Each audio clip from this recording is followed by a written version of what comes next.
और अब बात बिहार के मुख्यमंत्री नीतीश कुमार के एक ऐसे बयान की जिसने पूरे देश की सियासत को गरमा दिया है। बीजेपी के खिलाफ बिहार में विपक्षी दलों की 23 जून को बैठक होने वाली है और उससे पहले सीएम नीतीश कुमार ने बड़ा बयान दिया है। सीएम नीतीश ने कहा है कि लोकसभा चुनाव अगले साल नहीं बल्कि पहले भी हो सकते हैं। नीतीश कुमार के इस बयान से बिहार ही नहीं पूरे देश की सियासत गरमा गई है। कब चुनाव होगा कोई जानता है जी? क्या समय से पहले होंगे लोकसभा के चुनाव? ये हम नहीं कह रहे, इस तरह की संभावनाएं जताई जा रही हैं। और ये संभावना बिहार के मुख्यमंत्री नीतीश कुमार ने जताई है। पटना में ग्रामीण कार्य विभाग के कार्यक्रम में नीतीश कुमार ने कहा कि कोई जरूरी नहीं कि अगले साल ही लोकसभा चुनाव हो, कोई ठिकाना नहीं, पहले ही हो सकता है चुनाव। कौन चीज है, कब चुनाव होगा कोई जानता है जी? कोई जरूरी है कि अगले ही साल चुनाव होगा? कोई ठिकाना है कि और पहले ही चुनाव हो जाए? इसलिए जरा तेजी से कम मत करिए, समझ गए ना? समय से पहले लोकसभा चुनाव के नीतीश के बयान पर सियासत तेज है। बीजेपी ने कहा सीएम नीतीश कुमार डरे हुए हैं, उन्हें जनता से घबराहट हो रही है। आप घबराइए मत, निर्वाचन आयोग समय पर ही चुनाव कराएगी। वो आपके हिसाब से नहीं चलती है, वो देश में एक संविधान के प्रक्रिया के तहत चलती है। वहीं दूसरी ओर आरजेडी प्रवक्ता शक्ति यादव का कहना है कि बीजेपी डरी हुई है, इसलिए समय से पहले चुनाव करा सकती है। बिहार के मुख्यमंत्री आदरणीय नीतीश कुमार जी ने ठीक ही कहा कि भाजपा भयभीत है, कभी भी इस देश में लोकसभा चुनाव की घोषणा करवा सकती है। कांग्रेस ने 2004 का उदाहरण देते हुए कहा कि उस समय भी बीजेपी की ही सरकार थी और समय से पहले चुनाव कराया गया था। इसी प्रकार का चुनाव 2004 में जब भारतीय जनता पार्टी का ग्राफ गिर रहा था तो वाजपेयी जी ने भी समय से पूर्व चुनाव कराया था। अब समय पर चुनाव होता है या समय से पहले, ये तो वक्त बताएगा। लेकिन नीतीश कुमार के बयान के बाद सियासी बहस जरूर छिड़ गई है। न्यूज़ 18 के लिए पटना से शैलेंद्र की रिपोर्ट। तो सीएम नीतीश कुमार ने समय से पहले लोकसभा चुनाव होने की संभावना जताकर नई बहस छेड़ दी है। सवाल यह है कि सीएम नीतीश कुमार ने आखिर किस आधार पर यह अनुमान लगाया कि समय से पहले लोकसभा चुनाव कराए जा सकते हैं। तो सबसे पहला आधार यह हो सकता है कि सीएम नीतीश कुमार कार्यकर्ताओं पर एक तरह से मनोवैज्ञानिक दबाव बनाना चाहते हैं ताकि वो लोकसभा चुनाव की तैयारी में कोई शिथिलता नहीं बरते। वो ऐसा नहीं सोचें कि चुनाव में अभी 1 साल की देरी है। दूसरी वजह परियोजनाओं को जल्द पूरा करने का दबाव बनाने की भी हो सकती है और इसलिए ग्रामीण कार्य विभाग की योजनाओं के उद्घाटन और शिलान्यास कार्यक्रम में सीएम ने योजनाओं का काम जल्दी पूरा करने का निर्देश दिया ताकि चुनाव में उपलब्धियों को गिनाया जा सके। एक वजह मेन फ्रंट को क्लियर कट संदेश देना भी है क्योंकि 23 जून को पटना में विपक्षी दलों की बैठक है और बैठक से पहले CM Nitish Kumar main front के सहयोगियों को संदेश देना चाहते हैं कि एकजुटता में तेजी लाइए, रणनीति जल्दी बनाइए ताकि बीजेपी को सत्ता से बेदखल करने में सफलता मिल सके।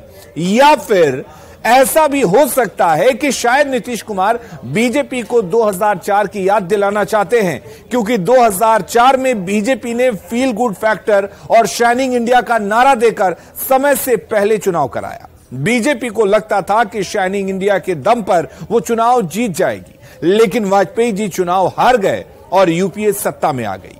वहीं ऐसा भी हो सकता है कि जिस तरह से वैश्विक मंच पर भारत की ताकत बढ़ी है, कोरोना के बावजूद भारत तेजी से विकास कर रहा है, जीएसटी कलेक्शन रिकॉर्ड स्तर पर है।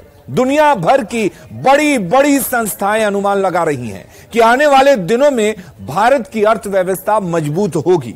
ऐसे में वक्त से पहले चुनाव होने की संभावना जताई जा सकती है। तो ये कुछ आधार हैं, लेकिन इन आधार के बीच सवाल ये बना हुआ है कि क्या समय से पहले लोकसभा के चुनाव होंगे। अगर दूसरे लिहाज से देखा जाए तो इस वक्त कई ऐसी चीजें हैं जो बीजेपी के पक्ष में दिख रही हैं। महंगाई दर 2 साल के सबसे निचले स्तर पर है। अर्थव्यवस्था के मोर्चे पर भारत दुनिया को नई उम्मीद दिखा रहा है। मोदी सरकार के 9 साल में प्रति व्यक्ति की आय दोगुनी हो गई। आमतौर पर अर्थशास्त्री 14 साल में आय दोगुनी होने की उम्मीद रखते हैं। कोरोना के कहर के बावजूद प्रति व्यक्ति आय 6% से ज्यादा है। वहीं केंद्र सरकार सबके लिए समान कानून लाने की तैयारी में भी है। बीजेपी को लगता है कि इससे पोलराइजेशन बढ़ेगा और इसका फायदा उसे मिलेगा। वहीं बीजेपी ने लोकसभा चुनाव की तैयारी जोर शोर से शुरू कर दी है। बीजेपी के बड़े बड़े नेता बड़ी बड़ी सभाएं कर रहे हैं। पार्टी के शीर्ष स्तर पर बैठकों का दौर चल रहा है। मंत्रियों और सांसदों को जिले जिले भेजकर सरकार के 9 साल की उपलब्धियों का प्रचार किया जा रहा है। बीजेपी हर हाल में अपनी तैयारी को पुख्ता करने में जुटी है।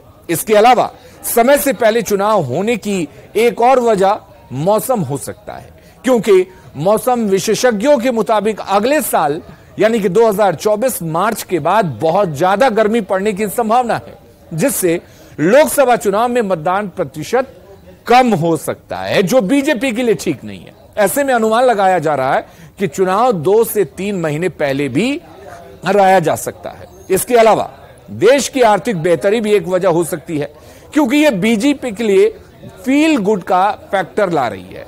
लेकिन विपक्ष का दबाव भी उस पर बढ़ता जा रहा है।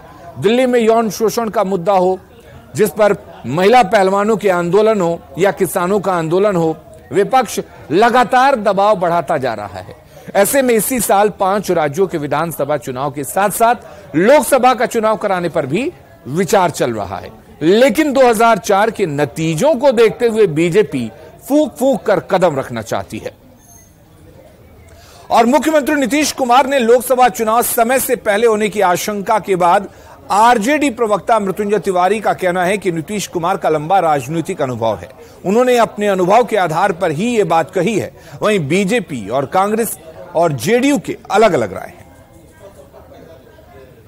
मुख्यमंत्री आदरणीय श्री नीतीश कुमार जी ने आशंका व्यक्त की, चूंकि आदरणीय नीतीश कुमार जी श्रद्धेय अटल जी के उस कैबिनेट में शामिल थे जिसमें समय से पहले 2004 में लोकसभा चुनाव कराया था, तो उनको आदरणीय नीतीश कुमार जी को ऐसा आशंका लग रहा है कि हो सकता है, चूंकि ये सरकार की इतनी नाकामी केंद्र की सरकार की बढ़ती जा रही है, हो सकता है कि वो सरकार मोदी जी की लोकसभा चुनाव समय से पहले कराए। माननीय मुख्यमंत्री जी, कभी भी आपके जो सपने हैं, जो रात दिन आप देख रहे हैं, वो सपने साकार नहीं होंगे, क्योंकि बिहार की जनता को आपने छला है, बिहार की जनता को आपने धोखा दिया है।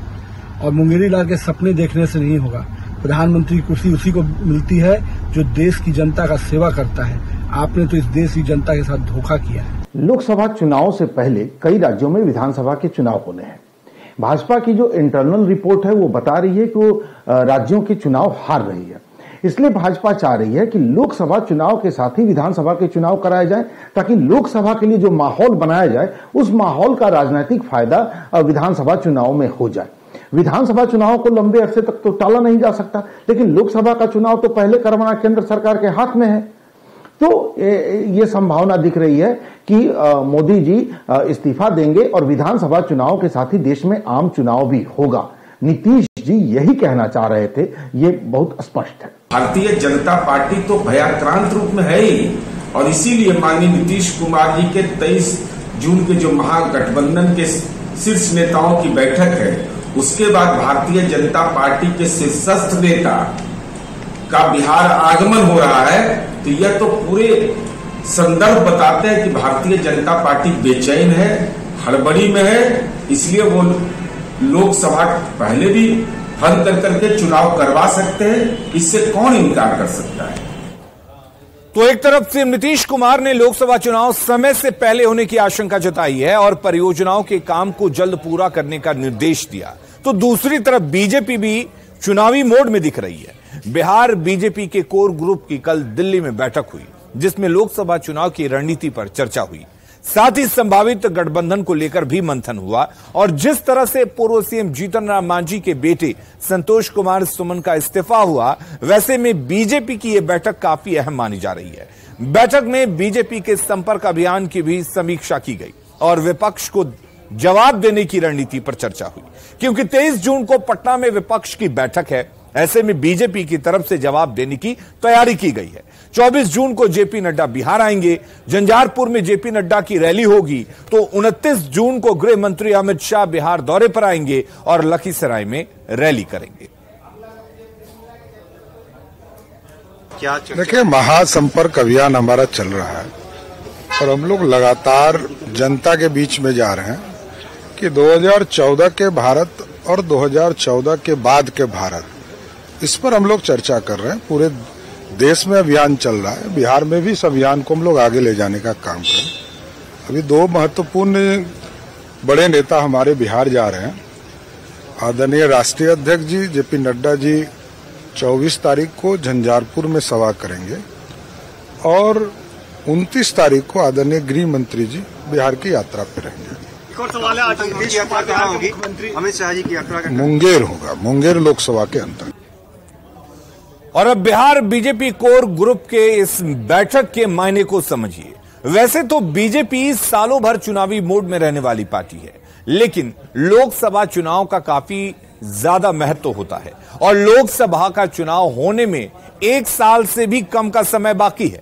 बड़ी बात यह है कि बिहार से ही विपक्षी एकजुटता की कवायद शुरू हुई है, तो बीजेपी बिहार में ज्यादा फोकस कर रही है। कोर ग्रुप की बैठक में आगे की रणनीति पर मंथन हुआ। कैसे बिहार सरकार पर आक्रामक होना है, कैसे मोदी सरकार के काम को जनता तक पहुंचाना है और कैसे बिहार में एनडीए के कुनबे को मजबूत करना है, इन सारी बातों पर इस बैठक में मंथन हुआ।